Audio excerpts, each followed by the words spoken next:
Bonsoir à tous et bienvenue dans ce journal des passeports biométriques enfin disponibles pour les Guinéens de l'étranger. À Paris, une mission dépêchée par le gouvernement a commencé la confection de ce document de voyage. La coupe abusive des bois et l'exportation frauduleuse préoccupent le gouvernement. Sur le terrain, l'interdiction n'est pas respectée. Et puis le karaté mini championnat à Bokeh. La compétition vise à promouvoir cette discipline dans notre pays. C'est tout pour les titres. Dans quelques instants, les détails. Une fois encore, bonsoir et bienvenue dans cette édition. Le président de la République est arrivé ce matin à Istanbul, c'est en Turquie. Professeur Alpha Condé est venu prendre part aux travaux de la 13e session de la conférence islamique. L'objectif étant de promouvoir les questions de paix et de sécurité entre les États membres de l'OCI. Commentaire Sanassi Keita. La Turquie accueille à Istanbul la 13e session de la conférence islamique. Le sommet se tient sous la devise « L'unité et la solidarité pour la justice et la paix ». La Guinée, membre de l'OCI, Organisation de la coopération islamique, est représentée par le président de la République. Professeur Alpha Condé, en compagnie de son épouse, Diéné Kaba Condé, est arrivé ce mercredi 13 avril 2016 à Istanbul, la capitale économique turque. Cette 13e conférence islamique qui se tient donc ici ce 14 avril 2016 est occupée par la question palestinienne, où il est prévu qu'une décision donne la priorité à l'action politique dans les instances internationales en faveur des droits des Palestiniens, ainsi qu'elle mette l'accent sur le rôle et la position de l'OCI pour le soutien à la Palestine à tous les niveaux et qu'elle soutienne les efforts internationaux visant à relancer un processus politique collectif selon un calendrier précis afin de mettre fin à l'occupation israélienne. À cela s'ajoute la situation actuelle en Syrie, au Yémen, en Libye, au Mali, en Bosnie-Herzégovine et d'autres pays islamiques en situation de conflit et d'insécurité. Le sommet d'Istanbul examinera également la situation des communautés locales musulmanes dans les États non membres, la lutte contre le terrorisme, l'extrémisme violent et l'islamophobie, en plus des thèmes développement durable dans les États membres, promotion de la coopération scientifique en matière de santé, d'enseignement supérieur, d'environnement entre les États membres de l'OCI, promotion de la coopération culturelle, sociale et médiatique, situation humanitaire, éradication de la pauvreté et développement des infrastructures dans les États membres. À Istanbul, toujours le président de la République a reçu en audience les hommes d'affaires guinéens venus l'accompagner. Les entretiens ont porté sur le compte-rendu des discussions qu'ils ont eues avec les investisseurs turcs. Compte-rendu Sanassi Keita. Plus d'une quarantaine d'hommes d'affaires guinéens évoluant dans divers domaines d'activité accompagnent le président de la République ici à Istanbul, la capitale économique turque. Des hommes d'affaires qui ont eu de fructueuses discussions avec plusieurs investisseurs turcs dans le souci surtout d'accélérer la mise en application des nombreux accords scellés à Conakry lors de la récente visite du président Recep Tayyip Erdogan.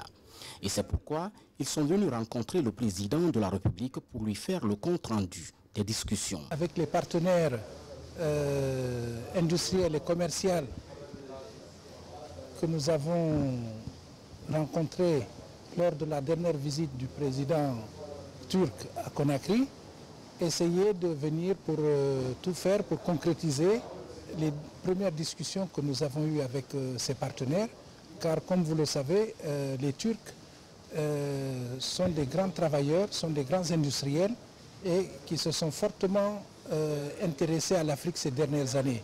Et en particulier en Guinée, ils ont trouvé du répondant auprès des opérateurs économiques et nous avons pu donc rencontrer tout de suite le président de la République pour lui faire le point des avancements dans nos différentes négociations. Plusieurs domaines ont été évoqués au cours de ces échanges entre les hommes d'affaires guinéens et turcs.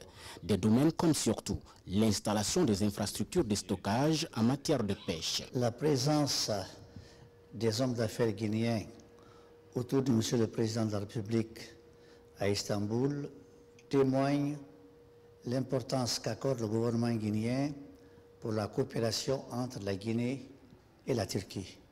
Je pense que la Turquie est un pays industrialisé et que des accords de partenariat entre les deux secteurs, secteur privé turc et secteur privé guinéen, peuvent être un avantage particulier pour les deux parties. Toutes ces nombreuses rencontres témoignent de la volonté du président de la République à donner du poids au secteur privé guinéen, un secteur pourvoyeur d'emplois et générateur de revenus.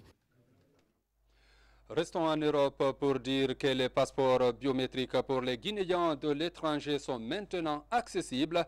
Une équipe dépêchée par le gouvernement séjourne actuellement à Paris pour délivrer ce document de voyage.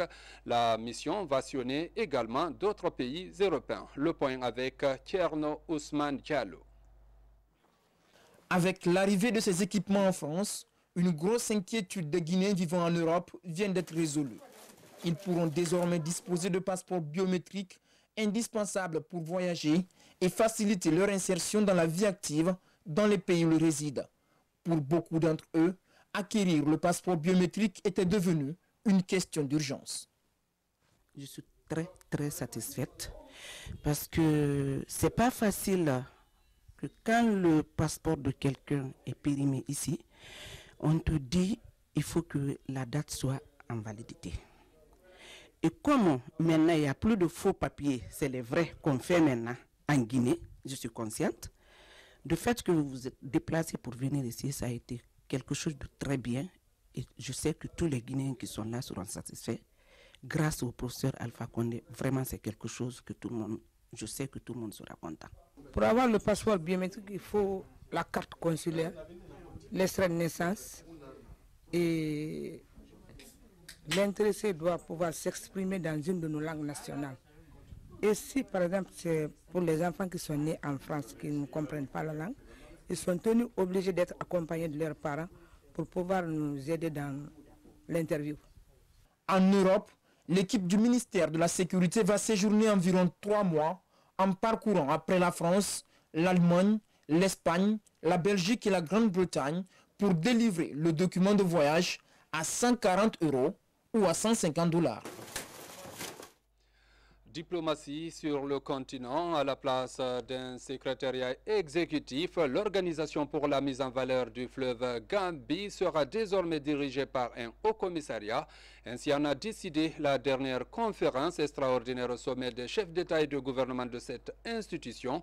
Le tout nouveau haut commissaire est notre compatriote Elhadj Lansana Fofana. Il a été installé dans ses fonctions à Dakar où se trouve le siège de l'OMVG. Reportage Nabi Kamara. Après 11 ans à la tête de l'OMVG en tant que secrétaire exécutif, Justino Vieira cède sa place à notre compatriote Elhadj Lansana Fofana. Jusque-là, directeur général du projet d'aménagement hydroélectrique de Kaleta, Swapiti, Elhadj Lansana Fofana va diriger une institution dont la mission vise l'intégration socio-économique de la Guinée-Bissau, la Gambie et le Sénégal par la réalisation des projets et programmes communs. Conscient de l'enjeu du projet énergie de l'OMVG, donc ici les priorités, c'est de relancer très rapidement, avant la fin du mois de juin 2016, le projet énergie par sa composante interconnexion. Une fois que cela est lancé, on va également s'atteler au lancement des travaux de l'aménagement hydraulique de Sambagalou. L'objectif principal de cette restructuration, c'était de permettre au projet énergie de prendre enfin de fin son envol et de démarrer. Ce qui est clair, ça veut dire que le projet énergie de l'OMVG est parti et bien parti. C'est à l'occasion de la conférence extraordinaire au sommet des chefs d'État et de gouvernement de l'OMVG, tenue le 29 janvier 2016 à Addis Abeba, qu'il a été décidé de donner le haut commissariat de l'institution à notre pays et le secrétariat général au Sénégal. Et puis, l'émissaire du président congolais est en Guinée. Ce matin, Jean-Claude Gakoso a été reçu par le Premier ministre. Il était porteur du message de son président Denis Sassou Nguesso du Congo-Brazzaville à son frère et ami, professeur Alpha Condé, à l'occasion de l'investiture de Denis Sassou Nguesso prévue pour le 16 avril. Propos recueillis par Ousmane Bangoura. Porteur d'un message de son Excellence, Monsieur le Président Denis Sassou Nguesso, à son frère et ami, son Excellence Monsieur Alpha Condé. Vous savez que le Congo-Brazzaville a organisé, voici près de 3 semaines, une élection présidentielle très disputée, mais qui a eu son gagnant, c'est le président Sassou qui l'a emporté avec un peu plus de 60% des suffrages. Et c'est la réalité, au-delà du battage médiatique qui relève plutôt de la subversion que de l'information. Il a gagné l'élection. Et il sera investi samedi prochain, le 16 avril. Vous connaissez la relation chaleureuse et fraternelle qui existe entre nos deux présidents.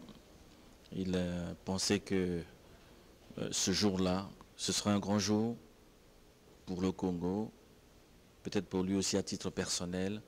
Il aimerait avoir son frère et ami, le président Alpha Condé, à ses côtés. Et il m'a dépêché personnellement porter cette invitation.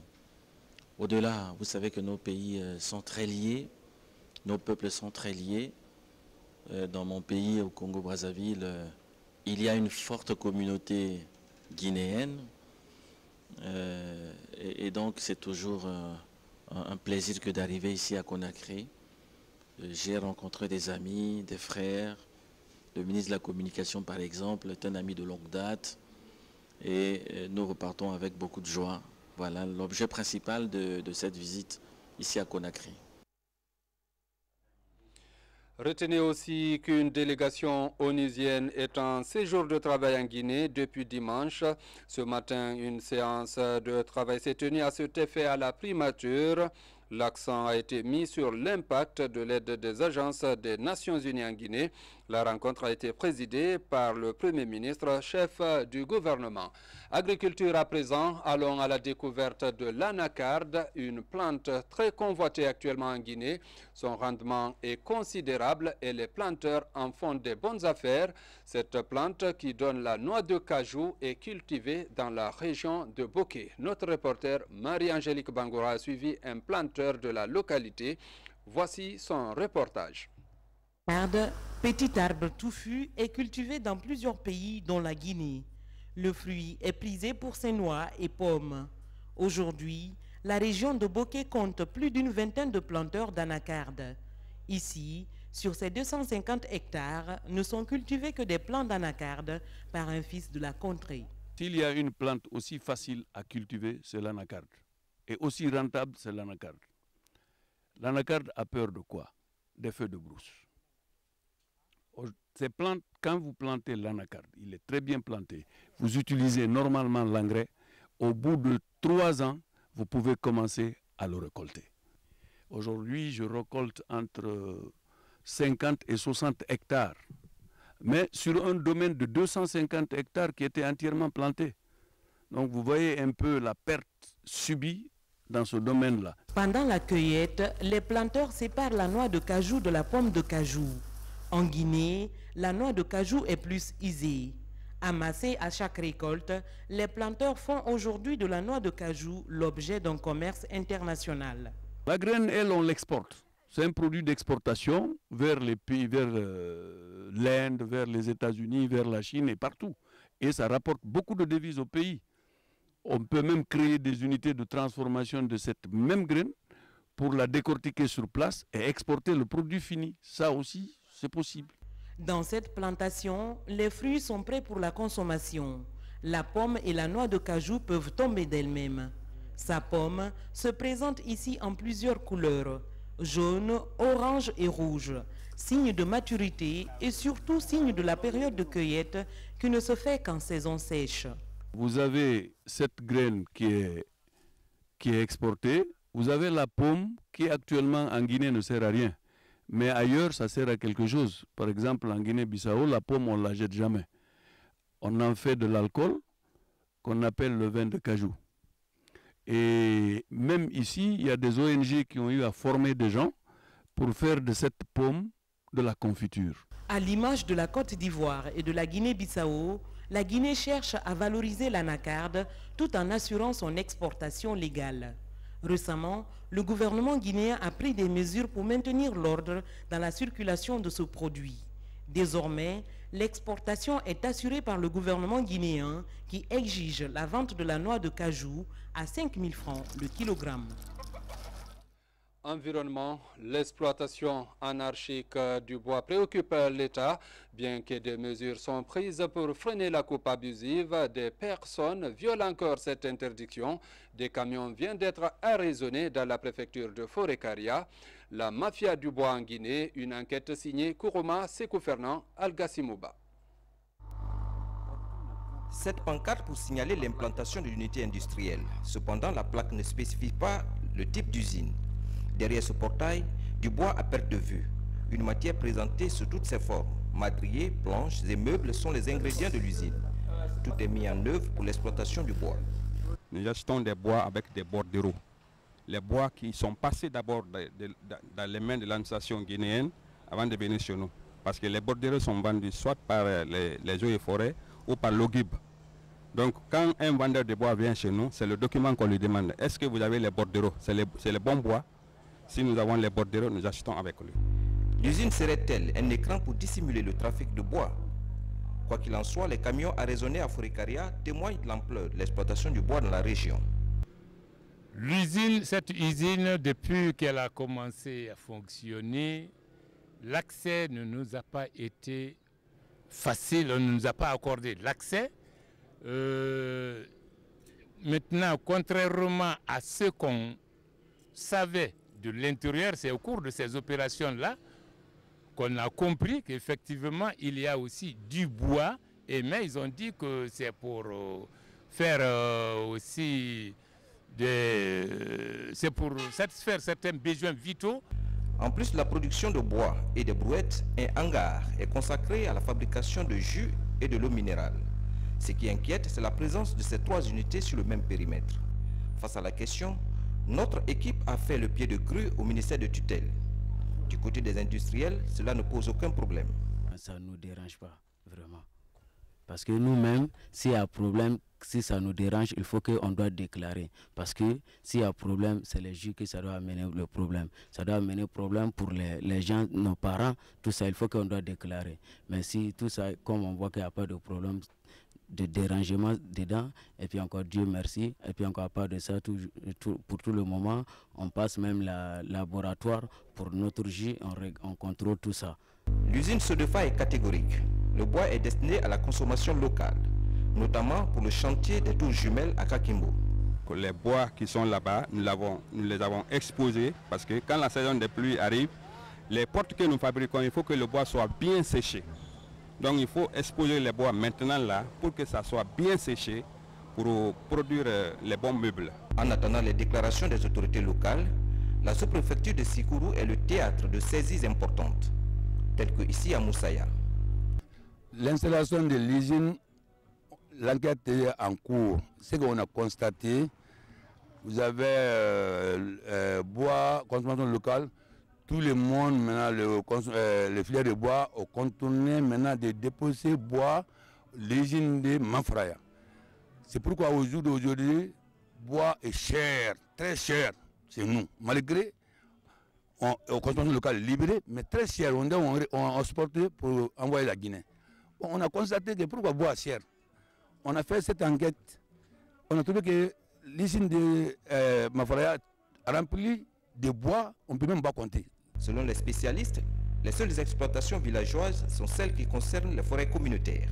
Ce cantonnement forestier, d'avant qui a eu à planter ces bois-là, le Mélina, pour Koufiou, ils en ont besoin, donc c'est pour eux. Ce n'est pas une charge commerciale à couper, aller vendre, donner à quelqu'un qui doit être régi sur place. Il y a l'arrêté conjoint même qui le dit, consommation domestique, usage domestique. Il faut l'utiliser. Donc c'est pourquoi on leur a accordé ça, à travers le maire, le président du district. Depuis le déclenchement du soupçon du trafic à Forêt-Caria, les responsables de la filière bois se montrent autour des forêts. Ils viennent rassurer qu'il n'y a pas péril en la demeure. Ce que nous avons constaté par rapport à l'environnement, que vraiment moi je ne trouve pas ça d'un problème. Parce que toute forêt a besoin d'être exploitée, surtout la façon que je vois comme ça cette forêt. Il est encore impérieux de faire une exploitation de cette forêt, de faire un dépeuplement de ces pieds qui sont très proches l'un à l'autre. Si pour réguler la coupe du bois en Guinée, il est autorisé 2 machines tronçonneuses par préfecture, la masse de bois qui circule dans le pays pousse à en savoir un peu plus sur le secteur. Un secteur où le silence est érigé en un système difficile à percer. Dinguiraye, une zone affectée aussi par la destruction de l'environnement, bien que l'exploitation de l'or dans la préfecture favorise des recettes pour son développement, beaucoup d'infrastructures grâce aux taxes. Cependant, cette situation mérite de l'attention pour allier à la fois exploitation minière, développement et sauvegarde de l'environnement. Focus sur cette préfecture avec Fatima Diallo. À Dinguiraye, la construction des maisons de jeunes est au centre des préoccupations des autorités locales. Ces réalisations sont rendues possibles grâce aux redevances de la SMD, Société minière de Dinguiraye. Cette société verse chaque année 2% de ses recettes annuelles à la préfecture. Ces fonds-là ont permis à la communauté de Dinguiraye de construire des écoles, de réparer certaines routes, de construire les maisons des jeunes. Dans certaines sous-préfectures, je peux citer entre autres Lansanaya, Selouma et Banora, là où nous sommes. Et il y a d'autres préfectures qui sont prévues pour les prochaines années. Ici à Banora, plus de 70% des habitants vivent de l'exploitation artisanale des mines. Outre les accidents de glissement de terre, cette activité dégrade l'environnement. À travers la construction des maisons de jeunes, les autorités locales comptent réduire le nombre de jeunes exposés aux méfaits de l'exploitation artisanale de l'or. L'autorité fait beaucoup de choses. Et même maintenant, nous avons demandé au service technique de l'environnement, par rapport au dernier CPD qui s'est tenu, que l'on puisse programmer la restauration justement de cet environnement qui se trouve agressé en plusieurs niveaux. Je dois vous avouer qu'en venant à Banora, j'ai eu un sentiment double. Premièrement, un sentiment de tristesse de voir l'exploitation artisanale de façon anarchique et les effets néfastes naturellement sur l'environnement, mais un sentiment aussi d'encouragement, de motivation. Quand vous voyez un jeune qui quitte sa région, qui quitte sa ville, qui vient à la recherche du bonheur, à la recherche du matériel, à la recherche d'un bien-être, on ne peut qu'être encouragé. Satisfaite de l'engagement des autorités vis-à-vis des questions liées à la qualification des jeunes, la couche juvénile rêve d'un lendemain meilleur. Parlons de santé avec le volet formation, signature de coopération entre l'Université de Conakry et l'Université de Bohème de l'Ouest en République tchèque. Cet accord de coopération vise les domaines de médecine et de la technologie.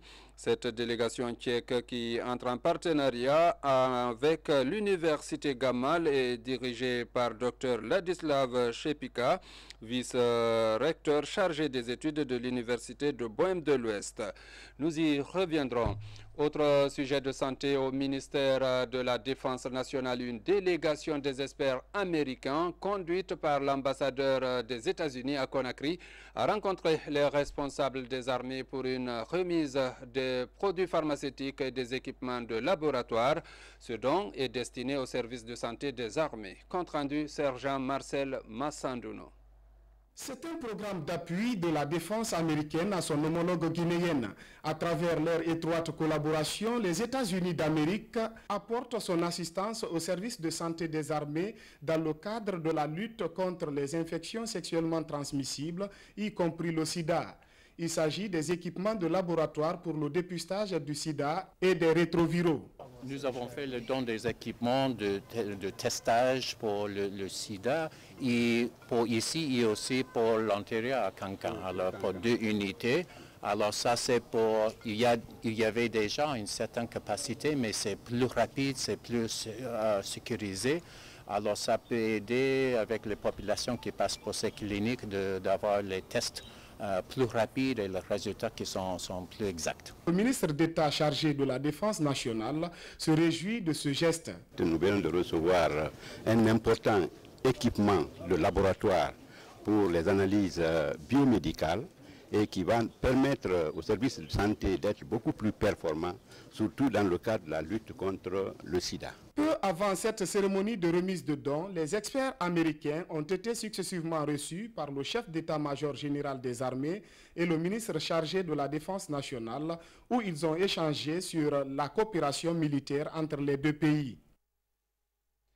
L'ONG Ibadur Rahman apporte un soutien aux nourrices et femmes enceintes de l'hôpital Ignace Dine de Conakry.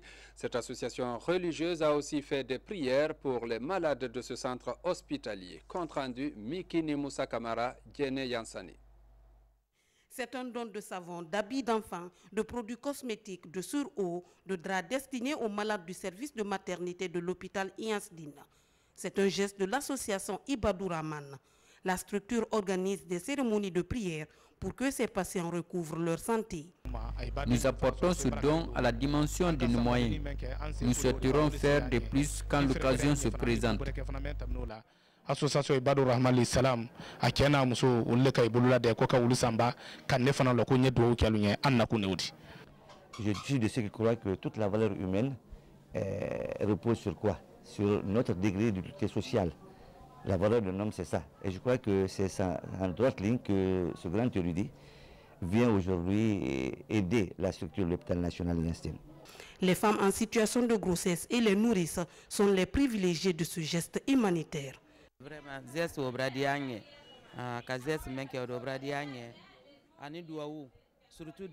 geste et la prière nous ont beaucoup plu, surtout la bénédiction. Elle est très importante pour le rétablissement de la santé.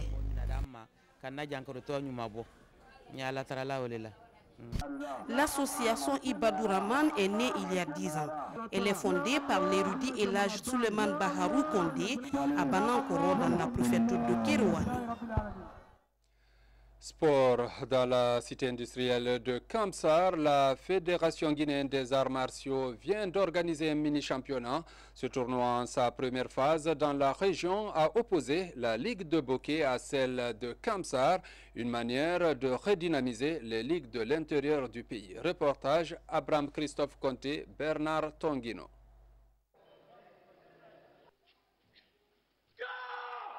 C'est un mini-championnat de karaté dans la cité industrielle de Kamsar. Il est organisé par la Fédération guinéenne de karaté et arts martiaux affinitaires. La compétition s'inscrit dans l'exécution du plan d'action de l'année 2016. L'objectif, redynamiser les ligues de l'intérieur du pays et favoriser la détection de nouveaux talents dans les régions. C'est un championnat interligue qui va s'étendre sur toutes les ligues de la Guinée. Donc c'est aujourd'hui le premier pas que nous avons lancé à Kamsar. Il va y avoir Kindia, il va y avoir Boké, il va y avoir Kankan. C'est essayer d'amener les gens dans la logique de compétition, qu'ils aient beaucoup de compétition dans les gens. Ce programme ambitieux s'inscrit dans le cadre de la mobilisation des jeunes karatékas derrière les idéaux de paix et de justice. Cette première phase oppose la Ligue de Boké à celle de Conakry. Nous saluons la tenue de ce mini-championnat que vous organisez dans notre préfecture et nous vous rassurons de toute notre disponibilité pour sa réussite effective.